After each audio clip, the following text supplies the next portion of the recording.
Praise lord. ఈరోజు వాక్య ధ్యానాంశంగా మత్తయి సువార్త 5వ అధ్యాయము 4వ వచనం చదువుకుందాం.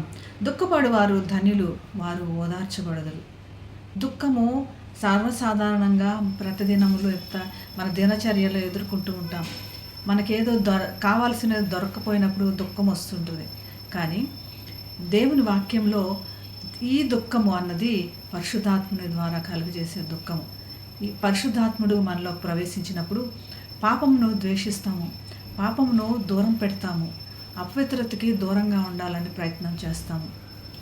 మగ్దలేని మరియా తన పాపమును తెలుసుకొని యేసు పాదముల మీద దుఃఖంతో వాలినట్లు చూస్తున్నాం. శిలువ మీద వేలాడుతున్న సైనికుడు కూడా లేదా దొంగ కూడా మరి యేసు ప్రభువుని మరి ఆ దుఃఖముతో లేదా ఆ వేదనతో పాపం నుంచి తను పొందుకున్నటువంటి నష్టాన్ని గ్రహిస్తూ మరి దుఃఖపడుతున్నట్లుగా మనం చూస్తున్నాం.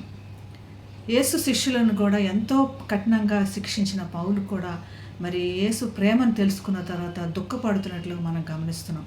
అప్పుడు రాస్తాడు, దైవ చిత్తానుసారమైన దుఃఖము రక్షణార్థమైన మారు మనసును కలుగజేస్తుంది. ఈ పరిశుద్ధాత్మని కలిగిన దుఃఖము మనకి మారు మనసును కలుగజేస్తుంది. పరలోక రాజ్యమునకు మనల్ని వారసులను చేస్తుంది. ఈ దుఃఖము కలిగి ఉండండి.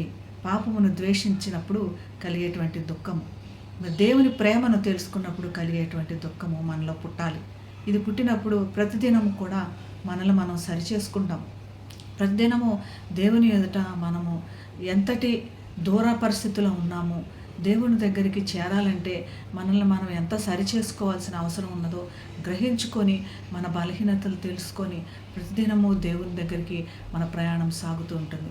ఇటువంటి దుఃఖము కలిగి ఉన్నాము అంటే మనం ధన్యులము అని దేవుని వాక్యం తెలియపరుస్తుంది. తప్పకుండా వారు ఓదార్చబడతారు.